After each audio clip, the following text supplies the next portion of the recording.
A couple weeks ago, I reviewed the Moondrop keyboard, which was a very unique take on a keyboard that offered audio and a dedicated headphone amp in the keyboard itself, which was pretty cool.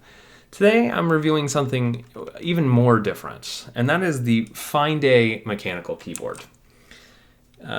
Maybe this might look familiar to some of you, or it might not look familiar at all, but this is designed to look like a typewriter, which, I mean, maybe that's obvious, but I found that it's brought a lot of stuff to the table outside of just looking unique that I was very interested in. So I am reviewing it today. This is NOISO, and this is the Find-A Mechanical Keyboard Aluminum Edition review. So there are two versions of this. One is a plastic version, and this one is fully aluminum, which has a decent amount of heft.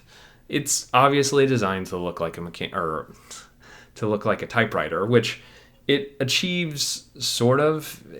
There's this a little bit of tackiness with it that I don't think like a nice old-fashioned typewriter would really have, in that it seems to have this kind of modern aluminum design rather than any sort of true embrace of the rustic vibe of a typewriter. Now, granted, I do like the blue aluminum color, and I do like the kind of brass aluminum kind of additions on it. But really, I don't think anyone's going to look at this and think, that's a typewriter.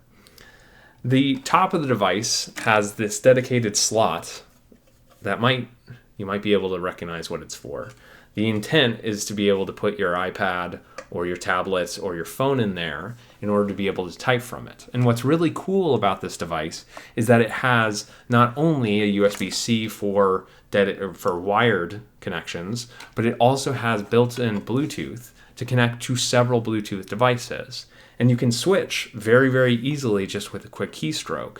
So you're typing on your computer, maybe you get a text message on your phone that you want to reply to really quick. You just switch really quick and then you type in a response. It's a very, very cool feature. I've seen it on a couple keyboards before, but it's nice to have with a dedicated slot for your phones to sit. Now, granted, this slot is very, very deep.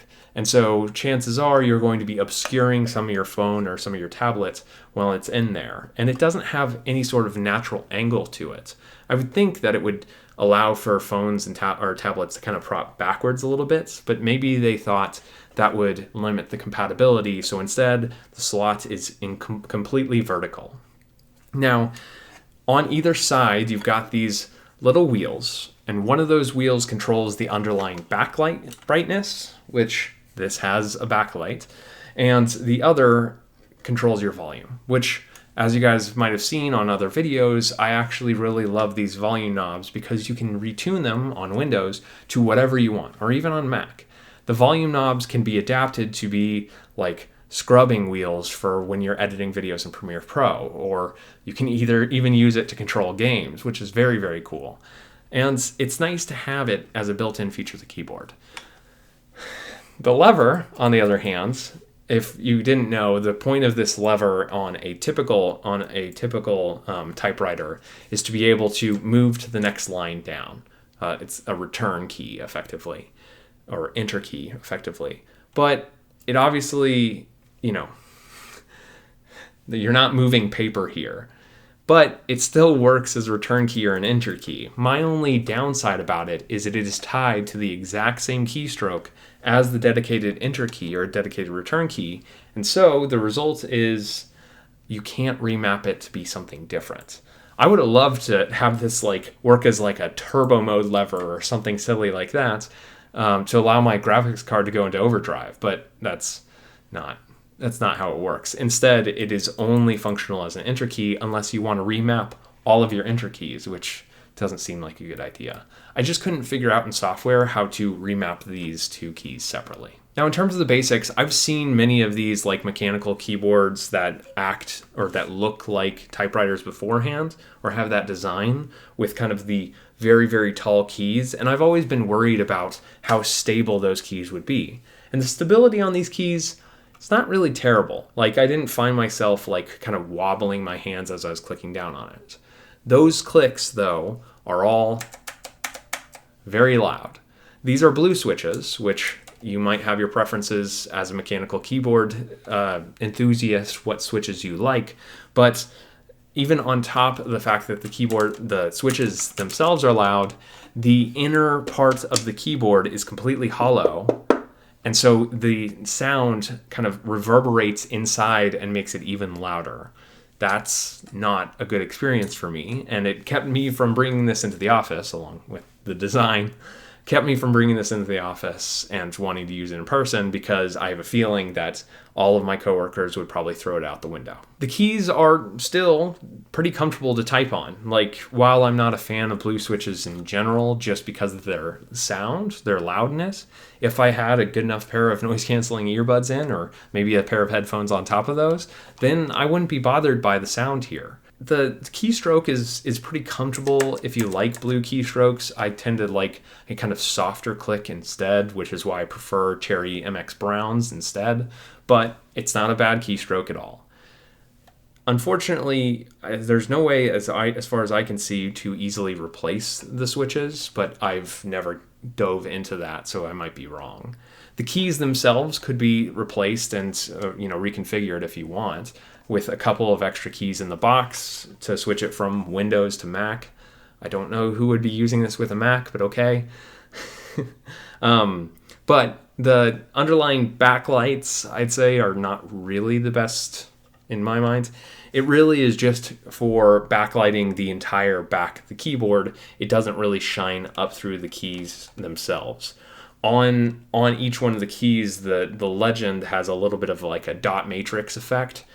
That light is supposed to shine through, but obviously since you have no covering through the rest of the keyboard, really the light shines everywhere. From a layout standpoint, this has a unique-ish layout. It's pretty much a given that if you have like a small keyboard like this, you need to have some unique of a layout, with basically your standard fare on the left side, which is great. But on the right side, you're missing a control key. There's no option key. Instead, there's a function key, which allows you to not only control function controls, but also swap between Bluetooth and wired and all that stuff.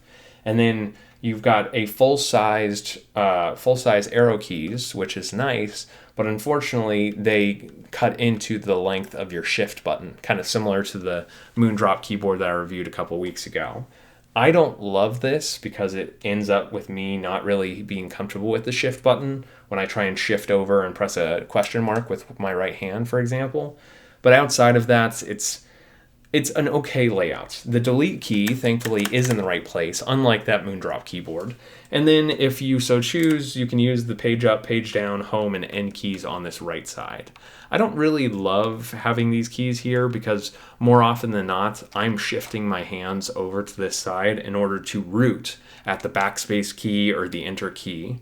And so when there's an extra level of keys over here, I cannot kind of anchor my hands over there anymore. It's something that you'll have to get used to. Being Bluetooth and wired, this also has the option to drop in some like I think it's 3 AA's. It's a couple AA's, which will allow it to work without any sort of cable, which, I mean, I think it should be obvious, but it's still kind of weird, to be honest, seeing like a device like this without a cable.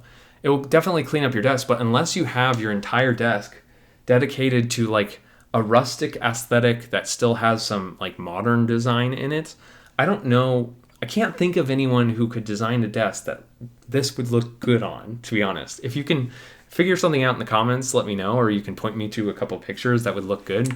I just don't see it, to be honest. Like, compared to other keyboards, like the Moondrop keyboard, which is super retro, right? It's like this is modeled off the, Model M or whatever, right? Or to a modern keyboard that's just like pretty straightforward black, or even your Apple keyboard, Apple Magic keyboard. Like this one just, I don't know where this fits in. Yeah. It's a very, very unique keyboard that I had a lot of fun with, but it is incredibly expensive in this version. And I really think it should probably go for like $100 or $150 for the people who niche want them. I wouldn't recommend this at its original price to really anyone. There are other options on the market, and I think if you're wanting that kind of retro typewriter aesthetic, there are also other options there. I hope you like this review of the Find-A mechanical aluminum keyboard. It was definitely a fun keyboard to review. Let me know if you want to see more keyboard reviews in the future. Let me know down in the comments. I will see you soon. See ya.